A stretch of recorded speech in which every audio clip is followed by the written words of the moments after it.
extrêmement résilients. On a vécu la pire récession depuis la Deuxième Guerre mondiale en 2020. Cette année et l'an prochain, il y aura des déficits importants et c'est ça qui modifie la trajectoire de la dette du Québec. Tous les gouvernements vont avoir une augmentation de leur endettement. Ce qui va être important, c'est qui aura un plan crédible de retour vers l'équilibre budgétaire, de contrôle de son endettement. Et la crise est importante, mais il ne faut pas perdre l'objectif, qui est de dégager des ressources pour les Québécois, parce que le service de la dette, c'est le troisième poste budgétaire du Québec.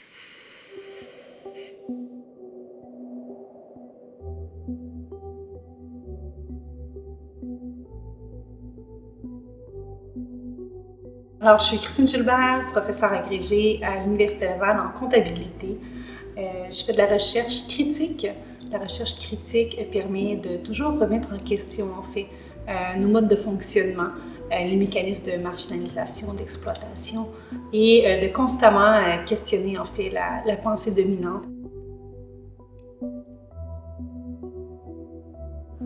Donc, notre article de recherche porte sur le phénomène des dettes publiques dans une perspective qui est historique et mondiale, dans un contexte qui suit la pandémie de la COVID-19 où elles ont atteint des nouveaux records.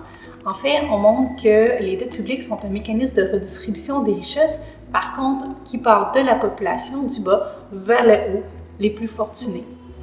On démontre que, contrairement à l'idée qui est véhiculée dans le sens commun, les dettes publiques sont en fait centrales et vitales au néolibéralisme et qui ont fait exploser au courant des dernières décennies.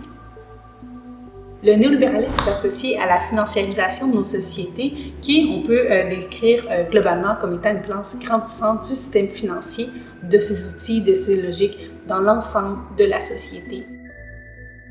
Donc, on a assisté en fait graduellement à une perte de souveraineté des États au profit d'organisations externes. On assiste également à une fragilisation en fait des États de l'intérieur, avec entre autres la nouvelle gestion publique qui est arrivée un peu plus tard, mais toujours sous l'ère néolibérale. Donc la nouvelle gestion publique, c'est cette fascination en fait pour la gestion du privé qu'on importe dans le public. Donc ça peut sembler une bonne idée à première vue. Par contre, prendre soin de la population, offrir des services à la population, c'est une logique qui est totalement différente du profit à tout prix.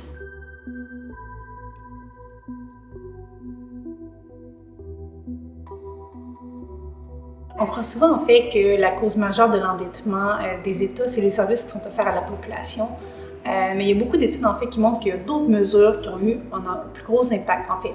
Donc une qui est la réduction fiscale en fait des plus grandes fortunes. Donc en quelque sorte, ils ont transformé l'impôt qu'ils donnaient aux États en prêt avec intérêt. Donc c'est quand même avantageux. Thomas Piketty nous rappelait justement qu'avant la période néolibérale, les grandes fortunes étaient taxées parfois jusqu'à 80 et 90% sur leurs actifs. On parle ici des très, très grandes fortunes. Mais c'est quelque chose qui existait avant l'ère néolibérale.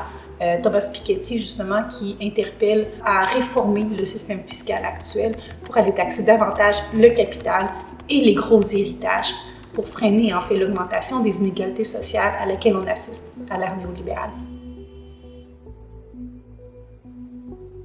Donc, une autre cause importante de l'endettement, ça a été la reconfiguration autour de la Banque centrale. Donc, graduellement, à l'ère néolibérale, on a interdit ou fortement découragé les États d'emprunter directement à la Banque centrale, un taux à 0% par exemple. Donc, ça a forcé les États à s'endetter directement auprès des marchés financiers. On leur dit de cette manière-là, la Banque centrale allait être indépendante des États qui cherchaient parfois à aller chercher la faveur d'une classe moyenne qui était grandissante à l'époque. Donc, on voulait rendre indépendant des choix qui étaient faits pour la population, parfois à saveur électoraliste.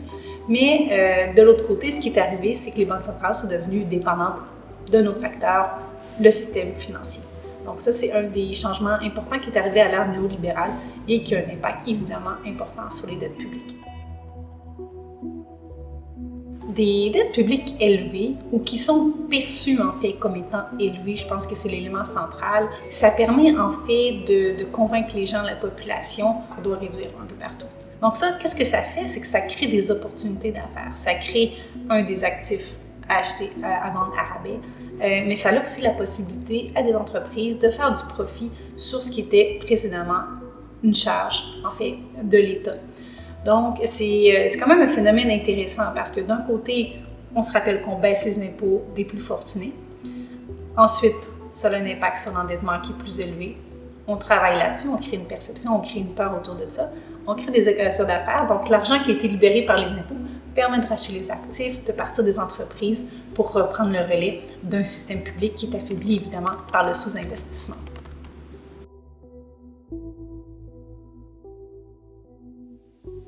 Maintenant, la réduction du poids de la dette demeure une des priorités du gouvernement. Nous maintenons notre objectif, d'ailleurs inscrit dans la loi sur la réduction de la dette et instituant le Fonds des générations, de ramener le poids de la dette à 45% du PIB en 2026, c'est-à-dire dans 10 ans. Ça ne sert à rien, comme je l'ai dit déjà plusieurs fois, de fournir des services sociaux en éducation, en santé, en famille et ailleurs, avec la carte de crédit. Ce n'est pas en augmentant la dette que nous allons léguer à nos enfants et à nos petits-enfants un système social auquel nous tenons, qui soit durable. Il ne sera pas durable si tout ce qu'on fait, c'est augmenter la dette. Donc, l'article de recherche porte sur le contexte qui est davantage mondial. Si on revient un peu au Québec et qu'on parle des dettes publiques, on ne peut pas parler de dette publique sans parler du Fonds des générations qui a été mis en place en 2006 avec Jean Charest et les libéraux. Donc, le Fonds des générations a été mis en place pour réduire le fardeau de la dette pour les futures générations. Par contre, le mécanisme fait que depuis qu'il est mis en place, au lieu de prendre cet argent-là et de rembourser la dette, on prend l'argent et on l'investit sur les marchés financiers, sans rembourser la dette avec ce montant-là. Il y a plusieurs problématiques autour du Fonds des générations. Au Québec, on a la loi sur le déficit zéro. Donc, on oblige en fait l'État à ne faire aucun déficit, sauf si elle a fait un surplus une année précédente qu'elle met dans la réserve de stabilisation. Donc, la loi du déficit zéro, ça peut sembler une bonne idée, mais ce n'est pas une obligation que les gouvernements ont à faire. Et beaucoup d'études montrent qu'en fait, c'est néfaste.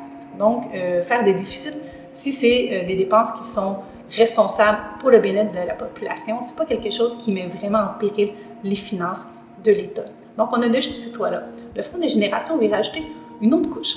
On oblige en fait le gouvernement du Québec à faire un profit. Mais le gouvernement, ce n'est pas une entreprise. Il ne cherche pas à faire du profit par-dessus tout.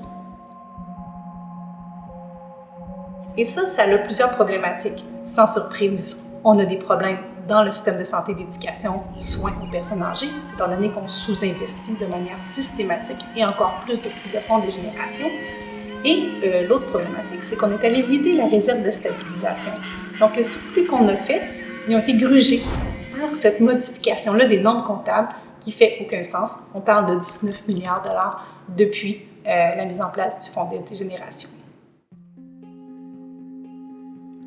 Donc, pour conclure, sur une note un peu plus positive, dans le contexte du Québec, c'est qu'on a actuellement, on a les moyens, en fait, de faire face à la crise climatique. On a les moyens de réinvestir dans le système public. L'argent est disponible.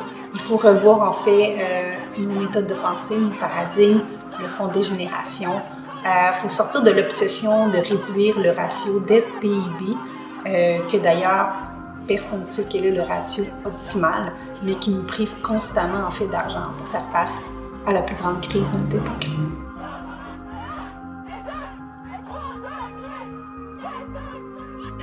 Pourquoi ça devrait être à nous, la jeunesse, de prendre sur ses épaules prépubères le sort du monde? Et moi, je peux pas baisser les bras, car c'est notre avenir qui est en jeu, et que je vois encore de l'espoir. Mais dites-moi, est-ce que je suis folle? Est-ce que je suis la seule qui voit encore de l'espoir? Alors prouvons-leur qu'il reste encore